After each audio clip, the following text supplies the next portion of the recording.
कि विभा को कपड़े धोने का बड़ा शौक था। कभी नल के नीचे तो कभी तालाब के पास। अरे मेरी नीली वाली लुंगी नहीं दिख रही है। विभा की अम्मा, कहाँ रखी है लुंगी? अरे वो तो विभा ने परसों ही धोकर रखी थी आपकी अलमारी में, देखो वहीं होगी। वो ना मैंने आज धो दी, मुझे लगा कि गंदी हो गई होगी। अरे कैसे गंदी हो गई थी? उसे तो मैंने पहना भी नहीं। हे भगवान, इस लड़की के कपड़े धोने की आदत से परेशान हो गया हूँ मैं।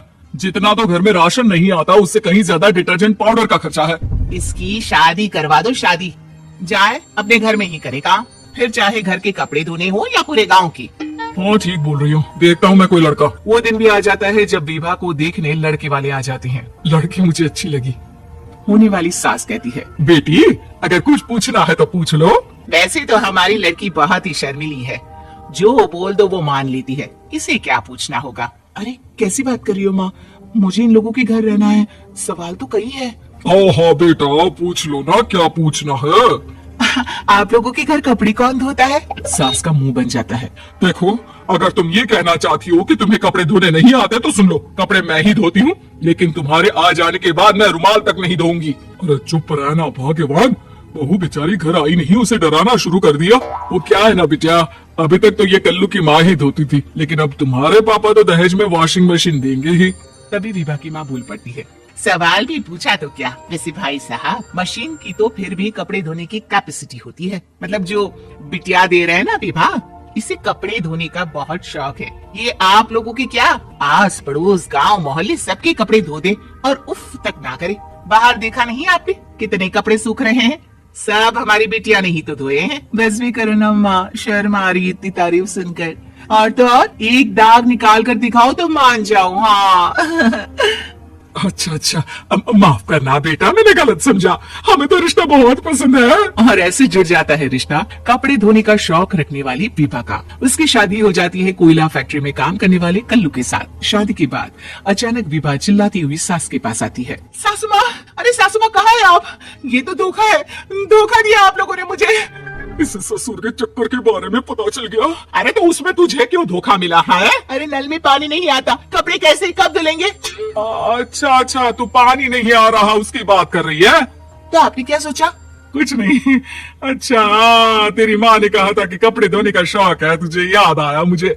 शौक बोलकर कपड़े धोने वाले मेरे जुनून को कम ना आके सासू माँ, कपड़ा धोना मेरा गुरूर है। तभी पति भी वहाँ आ जाता है। अभी मैंने इसे सनी देओल की फिल्म दिखाई है, उसी के डायलॉग मार रही है माँ। अच्छा सुन, साफ साफ बता रही हूँ, पानी सुबह 4 से 6 और शाम को 10 से 12 आता है, समझी? विभा टाइमिंग सुनकर हैरान हो जाती है। ये क्या भूतों का मोहल्ला है? सुबह 4 बजे उठकर कौन कपड़े धोता है? 4 बजे टंकी में पानी जाता है, फिर सारा दिन धोना ना, किसने मना किया? अरे कैसे बात कर रही है? 200 लीटर की टंकी में कितने कपड़े धो लूंगी मैं? सुबह ही उठ जाऊंगी मैं। अब क्या था, विभा सुबह 4 से लेकर रात के 12 बजे तक कपड़े ही धोती रहती। एक रोज सास पड़ोस से निकलकर कहीं जा रही होती है कि साथ वाली कहती है, हाँ कल्लू की माँ, जरा ये बताओ कि 2 साड़ी है, 2 ब्लाउज और एक पेटीकोट और एक नाड़ी वाला लंबा कच्छा। हाँ तो? अरे तो क्या, कितना लोगी धुलाई ये बताओ। धोबन दिख रहे हैं हम क्या? हमारे पति सरकारी नौकरी से अभी रिटायर हुए हैं और बेटा सुपरवाइजर है कोयला फैक्ट्री में। धोबन समझ रखा है हमें? हाय रे कल्लू की अम्मा, माफ कर दो, वो तो मोहल्ले में यही सब बता रहे थे कि तुमने बहू को कपड़ा धुलवाने के काम में लगा दिया है। सास को पड़ोसन की बात सुनकर गुस्सा आ जाता है। वो घर पहुंचती है जहां घर के बाहर ही इतने सारे कपड़े सूख रहे होते हैं जितने कि किसी धोबन के घर पर। अरे ओ कल्लू की दुल्हन, बाहर निकल। माँ जी यहीं आ जाओ, बाथरूम में चादर धो रहे हैं हम। अरे अभी हम धोते हैं, तुमको बाहर निकलो। ये आस पड़ोस वाले बोल रहे हैं कि हम बहू से कपड़े धुलवा कर उसे कपड़ा धोने वाली बना दिए हैं। अरे छोड़ो ना माँ जी, किन लोगों की बातों में आती हो? आस पास के लोगों का तो काम ही होता है कि वो किसी तरह सास बहू को लड़ा दे। बहू सारे घर के कपड़े धोती है, ये क्या कम है? बोलिए। सास को भी लग जाता है कि वो बहू का ये संकीपन नहीं छुड़वा सकती, इससे अच्छा है कि खुद ही चुप हो जाए। एक रोज सास और बहू मंदिर जाते हैं, जहाँ सास की साड़ी वहाँ खड़ी भीख मांगने वाली से मिलती है। माँ जी क्या बात है, आपकी साड़ी उस भिखारन से कितनी मिल रही है ना? हाँ देखो तो दोनों की साड़ी मिल रही है। क्या बात है कल्लू की अम्मा, तुम खुद को तो अफसर की बीवी बताती हो और ऐसी सिंपल सी प्लेन साड़ी पहनकर घूमती हो। सिंपल और प्लेन नहीं है ये साड़ी। तो क्या सोने के धागे से फूल बने हैं? कुछ भी सासू माँ, कुछ भी। हाँ बने थे इस साड़ी में सोने के धागे से फूल। मेरे पति लेकर आए थे मद्रास से स्पेशली मेरे लिए 10,000 की। ताए भाई साहब, इस भिखारन के लिए भी सेम टू सेम साड़ी लेकर आए होंगे 10,000 की।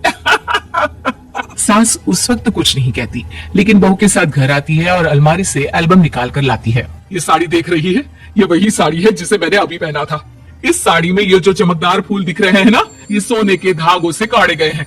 लेकिन तू लोकल वॉशिंग मशीन ब्रश से घिस घिस कर सारे फूलों को निकाल कर साड़ी प्लेन कर दी।